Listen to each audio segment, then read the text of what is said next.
newest ally of the United Nations. Brazil, largest republic in South America.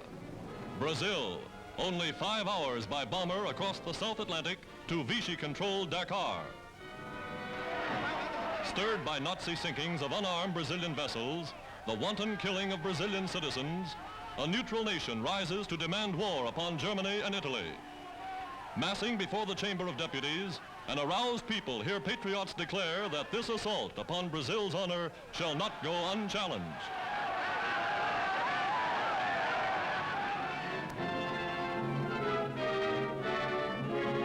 In Rio de Janeiro, the German embassy is closed. Its diplomats, along with the Italians, are held to ensure the safety of Brazilians in Axis countries. Axis-owned shops and stores are closed and guarded. Axis ships are confiscated. Today, the friendship founded between President Roosevelt and Brazil's President Vargas becomes a military alliance. The solemn pact signed by these two American nations weld them more closely now than ever before. And under the terms of Lend-Lease agreements, United States ships rush arms and supplies to their southern ally.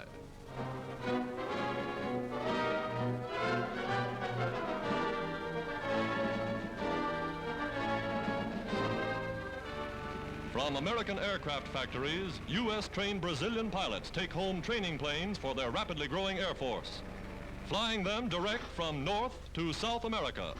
One of the most remarkable flights ever made by training planes, a 6,000-mile trip under their own power.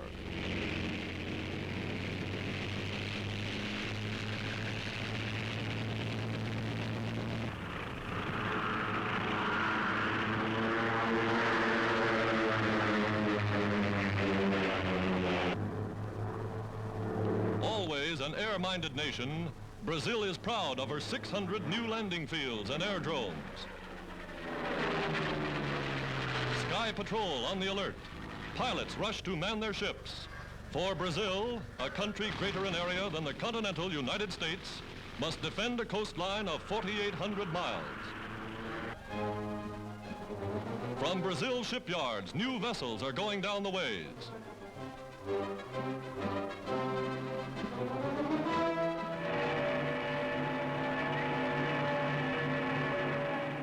President Vargas promised Brazil will defend her waters, will man her coasts.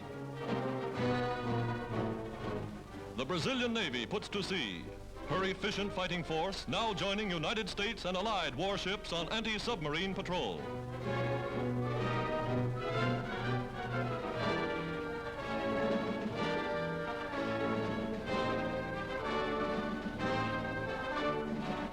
Since 1923, a U.S. naval mission in Brazil has helped strengthen its good neighbor to the south, sending U.S. ships and U.S. sailors on goodwill visits to Brazilian ports. Now, with Brazil at war, ships of all the United Nations may base in her harbors.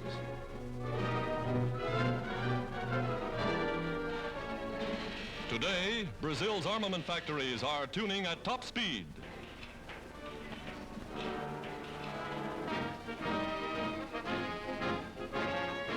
Her armed forces are on the march. Again, as in the last war, Brazil stands with the United States, first South American nation to declare war on fascist Italy and Nazi Germany.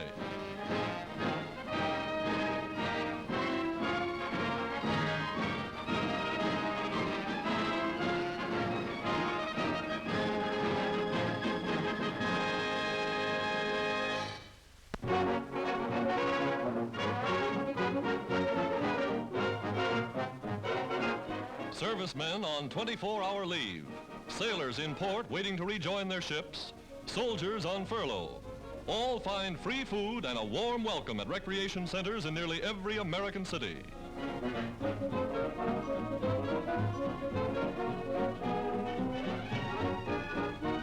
Any United Nations uniform is their passport. British tars and Yankee seamen having the time of their lives. Variety stars and theatrical troops donating their time and talent to keep the boys smiling.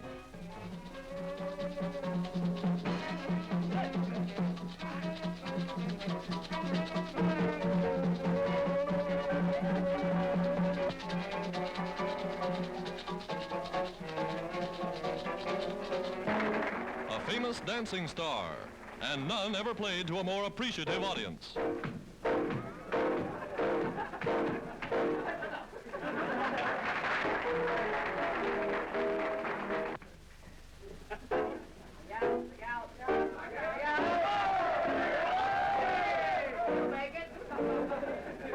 An evening they'll long remember.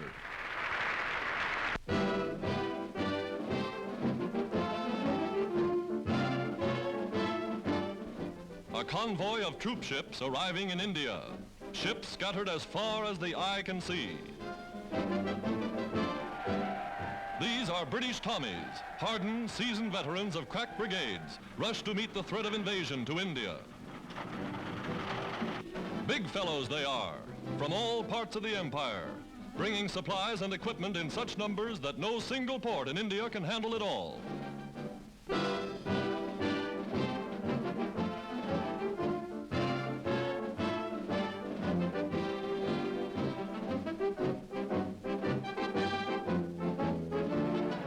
Reinforcing the British come more troops from the United States. Thousands of miles from home, their job is to protect India should Japan decide to strike.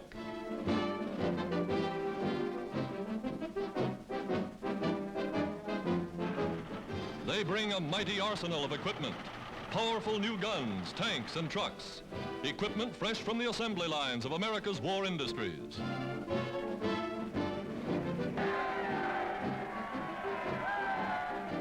Here in this strange, mysterious land of 350 million souls, they are quick to make friends.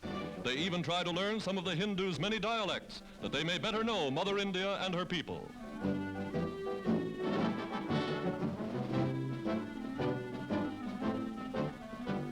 Tent cities spring up overnight.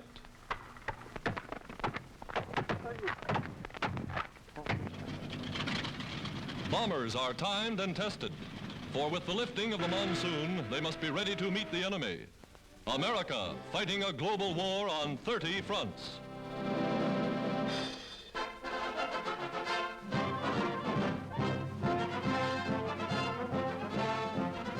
Aboard a United States aircraft carrier somewhere at sea, Army P-40s, Tomahawks, or Kitty Hawks, the British call them, are now ferried to within flying range of their new bases, all ready for action. Army pilots who'll take them ashore get last-minute instructions. Wheeled to the flight deck, the speedy fighters are ready for the takeoff. Part way by carrier, then the pilots deliver them the rest of the way. Getting them into the air requires real flying skill.